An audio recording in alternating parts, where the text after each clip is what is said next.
میں نے ایک پہلو کل بتایا تھا جس کے بعد سوال ابھرا کہ وہ دوسرا جو سوچ یا دوسری سوچ جو ابھر رہی تھی وہ کہاں چلی گئی. اب میں اس پہ آتا ہوں، یعنی کہ دوسرا پہلو، کیونکہ جہاں بیوقوفی ہوتی ہے وہیں کہیں نہ کہیں دور عقل مندی بھی نظر آتی ہے. اسی لیے میں اس وقت جو چیزیں چل رہی ہیں اس کو ٹگ آف وار کہتا ہوں، اور میری امید صرف ایک ہی ہے کہ جیتے کوئی بھی، بس رسہ نہ ٹوٹ جائے. یونائٹڈ نیشنز کے جنرل سیکرٹری کے اسپوکس پرسن سے جب یہ سوال ہوا کہ آپ یونائٹڈ نیشنز کے ایک ورکنگ گروپ والی رپورٹ کو اون کرتے ہیں، تو انہوں نے کہا کہ رپورٹ کو تو اون نہیں کیا جا سکتا کیونکہ وہ ایک انڈیپینڈنٹ گروپ کی رپورٹ ہے، اس کو ہم پہلے پڑھیں گے اس کے بعد دیکھیں گے. اور بلکہ لیکن انہوں نے رپورٹ کو غلط نہیں کہا، بلکہ انہوں نے اپنے موقف بتایا یا اپنا موقف بتایا، اور ان کا موقف یہی ہے کہ ہم چاہتے ہیں کہ عمران خان کی سچویشن کے حوالے سے اور زیادہ پازیٹیو تبدیلیاں آنی چاہیے، جس کا مطلب even if they are not owning the report, مگر وہ اس بات کو انڈورس کر رہے ہیں کہ عمران خان کی سچویشن اچھی نہیں ہے اور اس کے حوالے سے اچھی اور مثبت تبدیلی آنی چاہیے. پہلے یو ایس اے کی کانگریس، پھر یو این کا ورکنگ گروپ، اور اب یو این کے جنرل سیکرٹری. میں نے کل بولا تھا کہ یو ایس اے کی ناراضگی کی وجہ شاید چائنا کے قریب ہونا ہے. ہم چائنا کے قریب ہو رہے ہیں، وہ اب واضح ہو رہا ہے، کیونکہ ہم امریکہ والی اسٹیبلٹی لا نہیں سکتے. ہمیں چائنا والی اسٹیبلٹی آسان لگتی ہے اس وقت، کیونکہ اس میں ہم اپنی مرضی اور اپنی انا برقرار رکھ پائیں گے. اس لیے میں نے کہا تھا کل کہ ہر حال میں کوشش ہوگی کہ سپریم کورٹ کے جو ریزرو سیٹس والا فیصلہ ہے وہ ہمارے حق میں آ جائے. پھر تو کانسٹیٹیوشنل امینڈمنٹ سے ہم ملک کا حلیہ بدل دیں گے. مگر کیا چائنا یا رشیا ہمارے مسائل حل کر سکتے ہیں، اسپیشلی ہماری اکنامی کے حوالے سے؟ اور چائنا کی جو باقی خواہشات ہیں ان کا کیا ہوگا؟ ہم ایک فیڈریشن ہے وتھ ڈائیورس پیپل. ہم 28 کروڑ لوگ ہیں، کوئی برما، نارتھ کوریا یا منگولیا نہیں ہے کہ جو چائنا کے آسرے پہ آرام سے جی لیں. ہم نے جمہوریت کے مزے بھی چکھے ہیں، بلکہ ہلکے پھلکے ہی چکھے ہیں، تو ہمیں بولنے کی عادت بھی ہے. مگر گھوم پھر کر یہ بات وہیں اٹک جاتی ہے کہ سپریم کورٹ کا فیصلہ کس طرف جائے گا. بالفرض اگر حکومت کے حق میں نہیں گیا یا نہیں آیا، پھر کیا کریں گے؟ اب یہاں سے گیم پلٹتی ہے. بازی پلٹنے سے پہلے بیک گراؤنڈ انفارمیشن ضروری ہے. پاکستان کے پرائم منسٹر نے پوتن سے ملاقات کی اور رشیا سے بارٹر ٹریڈ بڑھانے کی باتیں کی، اور کہا کہ رشیا اور پاکستان کے ریلیشن شپ کو کوئی سیاسی تبدیلی یا جغرافی ہرٹ نہیں کر سکتی. یہ former prime minister Imran Khan صاحب کا بھی یہی موقف تھا، اور ابھی کے پرائم منسٹر شہباز شریف صاحب کا بھی یہی موقف ہے. اچھی بات ہے. لیکن ایک اور اچھی بات ہے یہ ہے کہ محمد علی درانی جو اسٹیبلشمنٹ کے ایسیٹ ہوا کرتے تھے، مگر آج کل سوچ کے فقدان ہونے کی وجہ سے سائیڈ لائن ہوئے ہیں. محمد علی درانی صاحب اس گروپ کا حصہ بھی تھے جن کا ماننا تھا کہ وہ ویل وشرز آف پاکستان ہیں، جس میں کوئی لیفٹیننٹ جنرلز بھی تھے اور مشاہد حسین سید صاحب بھی تھے. لیکن وہ گروپ فیل ہو چکا اس سسٹم کو کنونس کرنے میں. اسی لیے شاید مشاہد حسین سید ہوں یا محمد علی درانی صاحب، اب وہ اپنی رائے ٹی وی یا سوشل میڈیا جرنلسٹ کو دے رہے ہوتے ہیں. مشاہد حسین تو کلیئرلی بول چکے ہیں، اسمبلی میں ہی کھڑے ہو کر بول چکے ہیں کہ عمران خان صاحب کو باہر نکالیں اور اس سے بات کریں. لیکن محمد علی درانی صاحب 2 قدم آگے بڑھ گئے اور انہوں نے کہا کہ ایسا کرنا پڑے گا. وہ کہتے ہیں کہ شہباز سرکار کو عمران خان صاحب کو باہر نکالنا پڑے گا، فارم 45 والی گیم کو ریورس کرنا پڑے گا، جو کہ ہو بھی جائے گا، اور پھر سیاست کے رولز بنا کے الیکشنز میں جانا پڑے گا.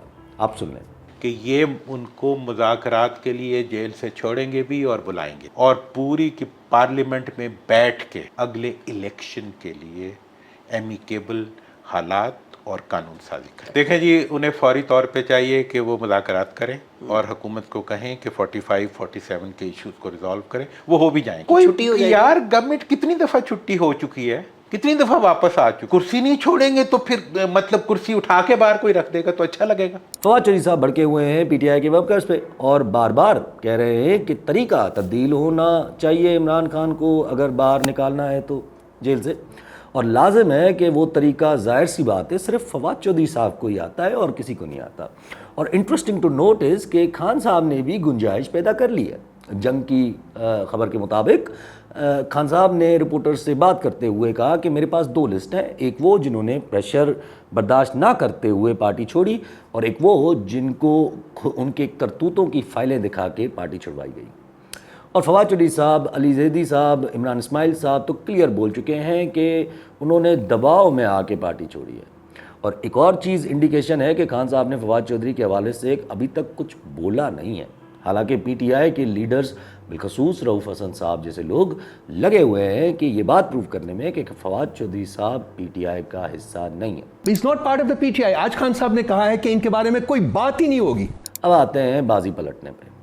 ایک طرف آپ ہتھیاروں کی امید لگا رہے ہو یو ایس اے سے، آئی ایم ایف کے بیل آؤٹ پیکج پہ نظر رکھے ہوئے ہو، دوسری طرف آپ کا ڈیفنس منسٹر امریکہ کو آنکھیں دکھا رہا ہے، وہی جو خواجہ آصف صاحب نے پریس کانفرنس کی تھی، وہیں پھر یو این کے ورکنگ گروپ نے عمران خان کی ڈیٹینشن پہ سوال اٹھا لیا، اور پھر آج یو این نے سیدھا کہہ دیا کہ ہمارا موقف یہی ہے کہ عمران خان کے حوالے سے پازیٹیو چینج کی ضرورت ہے۔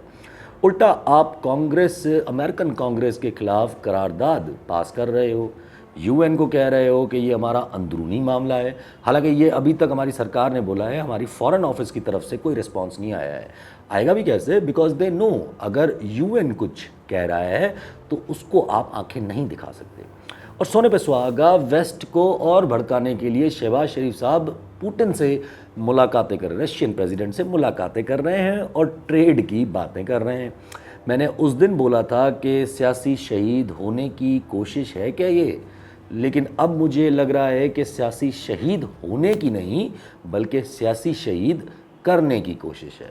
اگر کسی کی قربانی دینی ہے تو شہباز شریف صاحب سے بہتر کون ہو سکتا ہے اس وقت، جو چوں چاں بھی نہ کرے۔ اسی لیے شاید محمد علی درانی صاحب نے یہ بولا کہ اگر شہباز نے کرسی نہیں چھوڑی تو شہباز شریف صاحب کو کرسی سمیت اٹھا کر باہر رکھ کے آئیں گے۔ تبھی شاید مریم بی بی نے اربوں روپے سوشل میڈیا انفلوئنس کو بھی دے دیے ہیں کہ پنجاب گورنمنٹ کی کارکردگی دکھائیں اور نیریٹو بنائیں۔ جلدی کس بات کی ہے بی بی کو؟ آپ سوچیں، اب جا کر دیکھیں کہ کس کس سیلیبریٹی نے پنجاب میں کارکردگی کے گن گائے، اور پھر سوچ لیں کہ ایسے لوگ آپ کو انفلوئنس کرتے ہیں جو پیسے لے کر کچھ بھی کریں گے۔ ویسے ہر کسی کا اپنا کام یا پروفیشن ہوتا ہے، ہم کیا کر سکتے ہیں، لیکن مریم نواز شریف صاحبہ کے لیے 2 لیسنز ہیں، one from human psychology and other from history. جب کھانے کے لالے ہوں تو کارکردگی میٹر نہیں کرتی، اور ہسٹری بتاتی ہے کہ جب حالات نہ بدلے ہوں لوگوں کے تو میڈیا کچھ بھی کر لے، وہ زیرو کو ہیرو نہیں بنا سکتی۔ خیر، ہاں تو جلدی شاید مریم صاحبہ کو بھی اسی لیے ہے کہ اگر بازی پلٹی تو کچھ نہ کچھ تو اپنی انٹرنشپ کو منوا لوں میں۔ اب یہ شاید شیخ رشید، محمد زبیر، علی زیدی، عمران اسماعیل، فواد چودھری یہ نمایاں ہوئے ہیں کہ کسی طریقے سے واپس پی ٹی آئی میں فٹ ہو جائیں یا پی ٹی آئی کے ساتھ مل جائیں اور پھر پل کا کردار ادا کر سکیں، اور اسی وجہ سے شاید خان صاحب نے بھی 2 لسٹیں بنا کے لوگوں کو ڈیوائیڈ کر دیا ہے۔ اصولاً تو چاہے کسی بھی وجہ سے وہ پارٹی چھوڑ کے گیا ہو، واپس نہیں آنا چاہیے، اور اگر آئے تو جنہوں نے یہ سختی برداشت کی ہے اس کو سپرسیڈ کر کے نہیں آنا چاہیے۔ اب فواد چودھری صاحب تو سیدھا سیدھا بول چکے ہیں رؤوف حسن صاحب اور حامد خان صاحب کو کہ یہ دونوں چوہے ہیں، شبلی فراز کو وہ چھوٹے قد کا آدمی بول چکے ہیں، لیکن پھر بھی فواد چودھری صاحب واپس آئیں گے، اور اس کے بعد عمران خان صاحب اپنے کتنے اصولوں سے ہاتھ اٹھاتے ہیں یہ بھی دیکھنے والا ہوگا۔ ہاں تو جیسے اس سوچ کا دار و مدار سپریم کورٹ کے فیصلے پہ ہے، ویسے ہی اس سوچ کا دار و مدار بھی سپریم کورٹ کے فیصلے پہ ہے۔ قاضی صاحب، all eyes on you۔ So all eyes on me, live life of a thug nigga until the day I die. Live life of a boss player, all eyes on me.